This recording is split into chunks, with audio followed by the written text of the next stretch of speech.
Goa tragedy.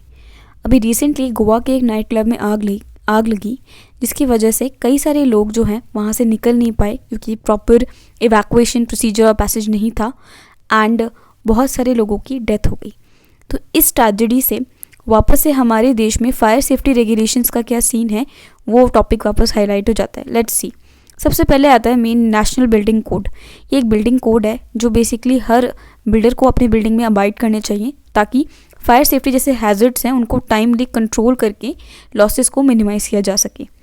ठीक है, अब इनको प्रोम्युलगेट करने की जिम्मेदारी बेसिकली राज्यों की होती है कि वो जितने भी उनके यहाँ पे बिल्डिंग्स बन रही हैं उन सब में ये बिल्डिंग कोड जो है प्रोम्युलगेट हो।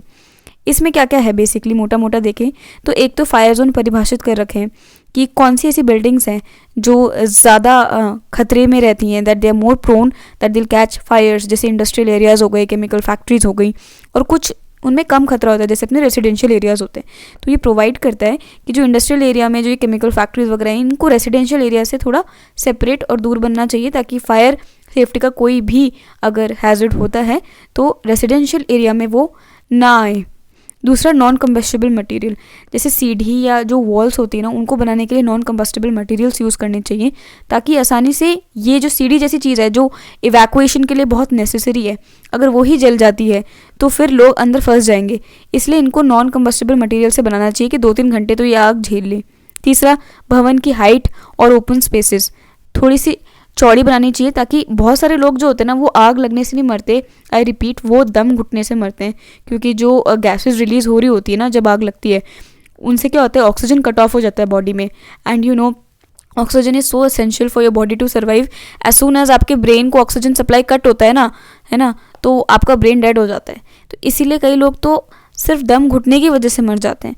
तो भवन की हाइट होनी चाहिए, ओपन स्पेसेस होने चाहिए, एक प्रॉपर अर्थिंग सिस्टम होना चाहिए, सुरक्षा उपकरण होने चाहिए, फायर एक्सटिंग्विशर्स होने चाहिए जगह जगह पे, और जो अगर बड़ी बड़ी बिल्डिंग्स है बहुत तो वहाँ पे तो advance automatic fire detection systems और स्प्रिंकलर सिस्टम भी लगाए जा सकते हैं।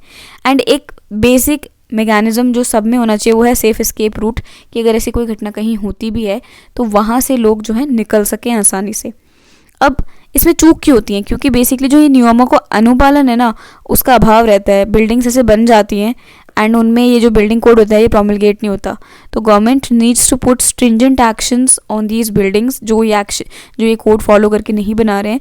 एंड एज जागरूक citizens also we should make sure कि ऐसी किसी भी क्रैम्ड अप जगह पे जहाँ पे ये फायर सेफ्टी के हैजर्ड्स ज़्यादा हैं वहाँ हम जाने से बचें या थोड़ा अपना दिमाग यूज़ करके ऐसी जगहों में सेफ स्पेस सेफ पैसेजेस का जो है रूट ज़रूर देखें। एंड अगर कोई हैजर्ड की सिचुएशन होती है तो उसमें पैनिक ना करें एंड सब मिल के एक प्रॉपर सोल्यूशन निकालें ताकि लोग मरे ना, कैजुअल्टीज़ ना हो।